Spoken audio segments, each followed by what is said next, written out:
It's ridiculous. हमारे ही बच्चे हैं, देश का भविष्य है, ये संसद उन्हीं का है, किसी की जागीर नहीं है। पेपर लीक के मुद्दे पर सियासत लगातार गर्माती जा रही है। संसद से लेकर सड़क तक विपक्ष केंद्र सरकार पर हमलावर है।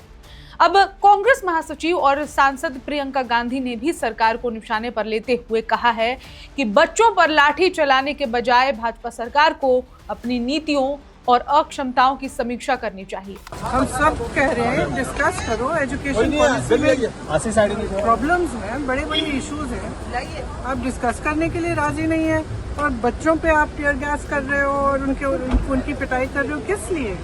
बच्चे हैं हमारे।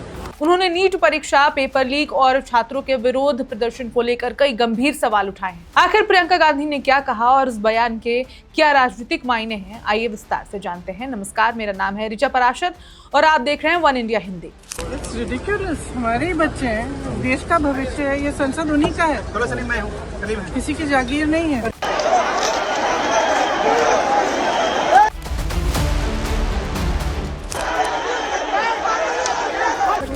मतलब जेन्युइन समस्या है। हम सब, राहुल जी कितने समय से इस समस्या को रेज कर रहे हैं, इसके बारे में बात कर रहे हैं।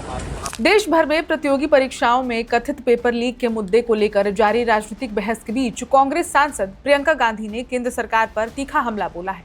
उन्होंने कहा कि सरकार को छात्रों की आवाज सुनने के बजाय उन पर बल प्रयोग करने की नीति छोड़नी चाहिए और सबसे पहले अपनी कार्यप्रणाली की समीक्षा करनी चाहिए। प्रियंका गांधी ने कहा कि भाजपा सरकार को बच्चों पर लाठी चलाने की जगह अपनी नीतियों और प्रशासनिक अक्षमताओं का आकलन करना चाहिए। उनका कहना था कि जब लाखों छात्र अपने भविष्य को लेकर चिंता जता रहे हैं, तब सरकार की प्राथमिकता उनकी समस्याओं का समाधान होना चाहिए, न कि विरोध प्रदर्शन को रोकना। उन्होंने अपने बयान में राष्ट्रीय पात्रता सह प्रवेश परीक्षा यानी कि नीट का भी जिक्र किया। प्रियंका गांधी ने कहा कि पहले नीट का पेपर लीक होने के आरोप सामने आए, फिर परीक्षा रद्द करनी पड़ी, उसके बाद आयोजित री नीट को लेकर भी अनियमितताओं की खबरें सामने आई। उन्होंने सवाल उठाया कि यदि इतनी महत्वपूर्ण परीक्षा को लेकर लगातार विवाद सामने आ रहे हैं तो इसकी जिम्मेदारी कौन लेगा। कांग्रेस सांसद ने यह भी कहा कि सरकार की ओर से पहले ये दावा किया गया था कि प्रधानमंत्री स्वयं इस पूरे मामले की निगरानी करेंगे। इसके बावजूद यदि पेपर लीक और परीक्षा से जुड़ी शिकायतें लगातार सामने आ रही हैं तो आखिर ऐसा क्यों हो रहा है।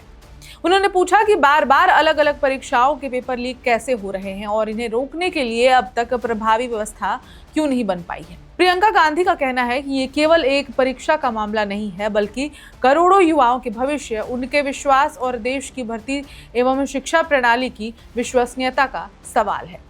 उन्होंने आरोप लगाया कि लगातार सामने आ रही ऐसी घटनाओं से मेहनत करने वाले छात्रों का मनोबल टूट रहा है। उन्होंने मांग की कि संसद में पेपर लीक और परीक्षा प्रणाली से जुड़े मुद्दों पर विस्तृत चर्चा कराई जाए। उनके अनुसार ये राष्ट्रीय महत्व का विषय है और इस पर सरकार को सदन में विस्तार से अपना पक्ष रखना चाहिए। उन्होंने कहा कि प्रधानमंत्री को स्वयं इस मुद्दे पर देश के करोड़ों युवाओं की चिंताओं को सुनना चाहिए और उनके सवालों का जवाब देना चाहिए। हालांकि केंद्र सरकार का कहना है कि पेपर लीक के मामलों को गंभीरता से लिया जा रहा है और दोषियों के खिलाफ कानून के तहत कार्रवाई की जा रही है। सरकार पहले भी परीक्षा प्रणाली को अधिक सुरक्षित और पारदर्शी बनाने के लिए कई कदम उठाने की बात कह चुकी है। अब ये मुद्दा संसद के भीतर और बाहर दोनों जगह राजनीतिक बहस का केंद्र बनता जा रहा है। एक ओर विपक्ष सरकार से जवाब मांग रहा है तो दूसरी ओर सरकार जांच और सुधार की बात कर रही है। आने वाले दिनों में इस मुद्दे पर संसद में तीखी बहस देखने को मिल सकती है।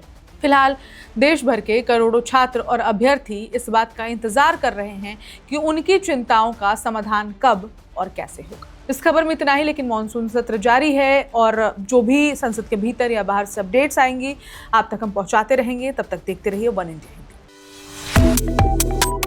Subscribe to One India and never miss an update. Download the One India app now.